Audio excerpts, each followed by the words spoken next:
नमस्कार, मेरा नाम शीतल है और मैं बीएमएस थर्ड प्रोफ की छात्रा हूँ। आज हम गुल्म रोग के बारे में जानेंगे। गुल्म रोग को हम मॉडर्न में पेनफुल लम्प्स या फिर एब्डोमिनल ट्यूमर्स के साथ कंपेयर कर सकते हैं। तो सबसे पहले हम इस गुल्म रोग की निरुक्ति देखते हैं। गुड़ रक्षायाम या गुड़ी वेष्टने, जिसका अर्थ है वायु का पिंडित होना या संघात होना। अब हम लम्प्स की डेफिनेशन देखते हैं। A lumps is a protuberance or localized area of swelling that can occur anywhere on the body. Lumps can be caused by any number of conditions, including infections, inflammation, tumors, or depending on the cause, lumps may be single or multiple, soft or firm, painful or painless. फिर हम देखते हैं गुल्म रोग का निदान कि किन किन कारणों से गुल्म रोग हमें हो सकता है। तो मल, कफ और पित्त का अत्यधिक मात्रा में निष्कासन होने से या फिर इनके अत्यधिक वृद्ध होने के कारण अत्यधिक पीड़ा होने से, वेग का अवरोध करने से, बाह्य आघात के कारण हमें गुल्म हो सकता है, अत्यधिक दबाव के कारण हो सकता है, या फिर रुक्ष अन्नपान का अत्यधिक अगर हम सेवन करते हैं तो भी हमें गुल्म हो जाता है। पंचकर्म की व्याप्ति हो जाने से या फिर हमें शौक लगने से, और एक इसका कारण है कि शारीरिक चेष्टाओं को विषम रूप से करने से भी हमें गुल्म रोग होता है। एटियोलॉजी क्या है? Development anomalies, obstruction of duct और पैरालिटिक इन्फेक्शंस। फिर हम देखते हैं गुल्म का स्थान। आचार्य चरक ने गुल्म के 5 स्थान बताए गए हैं। हृदय प्रदेश, नाभि प्रदेश, दोनों पार्श्व और बस्ती। टाइप्स ऑफ गुल्म: वातज गुल्म, पित्तज गुल्म, कफज गुल्म, सन्निपातज गुल्म, द्वंद्वज गुल्म और रक्तज गुल्म। सबसे पहले हम देखते हैं वातिक गुल्म। वातिक गुल्म का जो स्थान है वो विकल्प युक्त होता है, यानी मोबाइल होता है, मोबाइल लंप है। जो इसकी आकृति है वो विषम होती है, किसी भी शेप में हो सकता है ये, और इस सदा एक समान रुझा का न होना, यानी variation in the intensity of the pen.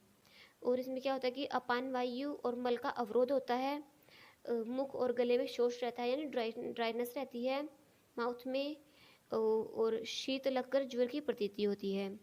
हृदय, कुक्षी और सिर में वेदना होती है। अब अगर मॉडर्न के अकॉर्डिंग देखें इसके symptoms: mobile lump, disfigure lump, variation in the pain in chest, abdomen, back, shoulder, hand, और increase in the size of lump after consuming bitter और ड्राई फूड। अब हम देखते हैं पित्तज गुल्म। पित्तज गुल्म में क्या होता है? ज्वर होता है, और जब भोजन की पाक अवस्था होती है ना, उस टाइम में तीव्र शूल होती है, प्यास लगती है अत्यधिक, और जो मुख है और शरीर है उसका रक्त, वो हमारा रक्त वर्ण हो जाता है। हमारे उदर में जो है दाह होती है, और वर्ण के समान गुल्म का स्पर्शशया होना। फिर हम मॉडर्न में देखें तो फीवर हो सकता है, increase pain during digestive phase of food, reddish texture होता है फेस और बॉडी का, burning sensation in the abdomen. कफज गुल्म। कफज गुल्म में क्या होता है? शीत ज्वर होता है, शरीर में स्थिरता आती है, हृल्लास, कास, अरुचि, गौरव, शरीर का शीतल हो जाना, और जो जिस स्थान पर गुल्म है वहाँ पर हमें अल्प वेदना होती है। अब मॉडर्न में देखें तो fever with chills, nausea, feeling of cold, anorexia, cough, prominent और हार्ड लंप होता है, and mild pain in region of lump. अब हम देखते हैं रक्तज गुल्म। रक्तज गुल्म में क्या होता है? पिंड के रूप में ही देर से स्पंदन होना, यानी appearance as a circular lump with late pulsations. हस्तपाद, हाथ पैर आदि अंगों में फरकाहट न होना, कभी कभी शूल उत्पन्न होती है, और रक्तज गुल्म गर्भ के सभी लक्षणों के युक्त होता है। और मॉडर्न में देखें तो appearance as a circular lump with late pulsation, no throbbing pulsation in limbs, occasional pain होता है। Lumps is usually manifested with almost all feature of the foetus. सबसे पहले है वातज गुल्म। रुक्ष आहार विहार और अत्यधिक व्यायाम करने से उत्पन्न वातजन्य गुल्म में सबसे पहले हमें स्नेहन द्रव्यों की चिकित्सा करानी चाहिए। फिर स्नेहन के बाद हमें स्वेदन कराना चाहिए। और यदि गुल्म पक्वाशय में आश्रित है तो हमें वस्ति का प्रयोग करना चाहिए। और यदि गुल्म संपूर्ण उदर प्रदेश में आश्रित है तो हमें स्नेहपान और वस्ति दोनों का प्रयोग करना चाहिए। फिर है पित्तज गुल्म। स्निग्ध और उष्ण वस्तुओं का सेवन अत्यधिक सेवन करने से उत्पन्न पित्तज गुल्म में हमें मृदु विरेचन देना चाहिए घृतपान के द्वारा। फिर हमें इसमें शीरवस्ती का प्रयोग कराना चाहिए। शीरवस्ती के बाद हमें अगर उसमें उपद्रव हो, पित्तज गुल्म में उपद्रव उत्पन्न हो गए हैं जैसे प्यास, ज्वर, दाह, तो हमें रक्त मोक्षण कराना चाहिए। गुल्म का में जो पित्तज गुल्म है उसमें अगर हम शस्त्रकर्म यूज़ करते हैं तो हमें क्या करना है कि रक्त और पित्त से अधिक मात्रा बढ़ जाने के कारण गुल्म पाक हो गया है, गुल्म का मतलब जो पित्तज गुल्म है उसका पाक हो गया है, तो उस अवस्था में हमें शस्त्रकर्म कराना चाहिए। फिर है कफज गुल्म का चिकित्सा सूत्र। कफज गुल्म शीतल, गुरु, स्निग्ध आहार विहार के सेवन करने से उत्पन्न कफज गुल्म में यदि रोगी वमन कराने के योग्य नहीं है और उसकी मंद अग्नि हो गई है तो सर्वप्रथम हमें उसे लंघन कराना चाहिए। लंघन कराने के बाद हमें उसे वमन और विरेचन कराना चाहिए। फिर है रक्त मोक्षण। रक्त मोक्षण के बाद हमें उसमें कराना चाहिए क्षार अग्निकर्म। यानी जो कफज गुल्म है वो लंघन, वमन, स्वेदन, घृतपान, विरेचन इनसे ठीक नहीं हो रहा है, शांत नहीं हो रहा है, तो हमें उसमें अग्निक्षार कर्म कराना चाहिए। इससे क्या होगा कि अग्नि के प्रयोग, अग्नि में जो गुण है उष्ण और तीक्ष्ण, उसके कारण कफ और वायु शांत हो जाती हैं और कफ और वायु के शांत होने से गुल्म का जो संघात है वो नष्ट हो जाता है। अब हम देखते हैं गुल्म रोग का चिकित्सा सूत्र। गर्भकाल व्यतिक्रम में स्नेह विरेचनम यानी रक्त गुल्म रोग से पीड़ित रोगिणी की चिकित्सा गर्भकाल अर्थात 10 माह बीत जाने के बाद स्नेहन स्वेदन कराकर स्नेह विरेचन देना चाहिए। अब है इन मेडिसिन आयुर्वेद में हम कौन कौन सी दे सकते हैं। अगर वातज गुल्म है तो हम उसमें लहसुन आदि वटी दे सकते हैं, वात विध्वंस दे सकते हैं, चुक्रायल दे सकते हैं, व्यूष्णादि घृत, पिपल्यादि घृत, हिंगू सोवरचल्यादि घृत दे सकते हैं, नागरादि योग दे सकते हैं जिसका अनुपान गर्म दूध होता है। ये सारी मेडिसिन जो वातज गुल्म में प्रयोग होती हैं।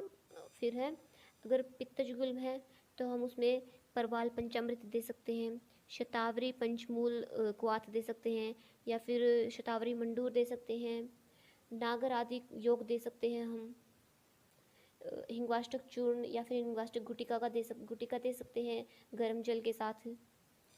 फिर है कफज गुल्म। कफज गुल्म में हम स्वर्ण भस्म दे सकते हैं, भल्लातक तेल दे सकते हैं और मिश्रक स्नेह दे सकते हैं मधु के साथ, शीर्षट फलक घृत दे सकते हैं, भल्लातक क्वाथ घृत दे सकते हैं, दशमूली घृत दे सकते हैं। अगर रक्तज गुल्म है तो हम उसमें शतावरी पंचमूल क्वाथ दे सकते हैं, लोह परपटी का मिश्रण दे सकते हैं। सन्निपातक वैसे तो असाध्य होता है पर फिर भी हम इसमें वरुण आदि क्वाथ दे सकते हैं। फिर है पंचकर्म। गुल्म में हम पंचकर्म भी करा सकते हैं। कैस्टर्ड ऑयल के साथ हम उसका विरेचन करा सकते हैं। निर्वन वस्ती हम दशमूल क्वाथ के साथ करा सकते हैं। अनुवासन वस्ती हम सोहरचल क्वाथ के साथ करा सकते हैं। अनुलोमन वस्ती हम त्रिफला मिश्रण के साथ दे सकते हैं। ब्लड लैटिंग करा सकते हैं हम इसमें। फिर है इसका ट्रीटमेंट सर्जिकल एस्पेक्ट के अनुसार। सबसे पहले उसमें हम रक्त मोक्षण कराएंगे। आचार्य चरक ने शस्त्रकर्म बताया गया है पक्व गुल्म में, और आचार्य वाग्भट ने एक स्पेसिफिक टाइप बताया है रक्त मोक्षण का कफज गुल्म में जिसे हम घटी यंत्र बोलते हैं। जो घटी यंत्र है वो एक कपिंग थेरेपी का टाइप है। रक्तज गुल्म को मॉडर्न में यूट्राइन फाइब्रोइड से कंपेयर किया गया है। यूट्राइन फाइब्रोइड क्या होता है कि नॉन कैंसरस ग्रोथ होती है in the uterus that can develop during a women's child bearing years. उसके क्यूज़ क्या क्या है? वैसे तो इसका जो क्यूज़ है वेल अंडरस्टूड नहीं है, लेकिन रिस्क फैक्टर्स हो सकते हैं family history of fibroid, obesity, early onset of puberty हो सकता है। फिर इसके सिम्टम्स क्या क्या है यूट्राइन फाइब्रॉइड के? Heavy menstruation, bleeding, prolonged periods, pelvic pain हो सकता है। In some cases there are no symptoms. जो पेन है वो किन किन एरिया में होता है? एब्डोमेन में होता है, लोअर में होता है, बैक में हो सकता है या पेल्विस में हो सकता है। मेंस्ट्रुएशन क्या है? एबनॉर्मल मेंस्ट्रुएशन हो सकता है, हैवी मेंस्ट्रुएशन हो सकता है, इरेगुलर मेंस्ट्रुएशन या फिर पेनफुल मेंस्ट्रुएशन हो सकता है। अब क्या है कि हम डायग्नोसिस कैसे करेंगे इसका? सबसे पहले हम एब्डोमिनल, ट्रांसवेजाइनल और पेल्विक अल्ट्रासाउंड करेंगे।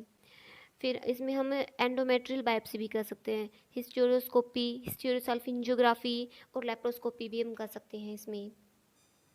अब इसका treatment, symptomatic uterine fibroid can be treated by medications. हम मेडिकेशंस से क्या कर सकते हैं? सिम्टम्स को कंट्रोल कर सकते हैं, ट्यूमर को श्रिंक कर सकते हैं। अब वो कौन कौन सी मेडिसिन्स है जो हम यूज़ करते हैं? Oral contraceptive pill, GnRH agonist, danazol, non steroidal anti inflammatory agent, progesterone receptor modulatory. और क्या ट्रीटमेंट कर सकते हैं हम? अल्ट्रासाउंड फाइब्रॉइड डिस्ट्रक्शन कर सकते हैं, मायोमेक्टोमी, हिस्टेरेक्टोमी। अब है इसका रेफरेंस, यानी कहाँ कहाँ गुल्म के बारे में बताया गया है। चरक संहिता ने अपने निदान स्थान के अध्याय 3 में और चिकित्सा स्थान के अध्याय 5 में बताया गया है गुल्म के बारे में। सुश्रुत संहिता ने उत्तर तंत्र के अध्याय 42 में बताया गया है। अष्टांग संग्रह ने निदान स्थान के अध्याय 11 में बताया गया है। अष्टांग हृदय ने निदान स्थान अध्याय 13 में भी बताया है। फिर माधव निदान ने अध्याय 28 में बताया गया है गुल्म के बारे में। अब लास्ट में मैं स्पेशल थैंक्स बोलूँगी डॉक्टर पुष्पेंद्र शर्मा, डॉक्टर विशाल शर्मा और महेश शर्मा को।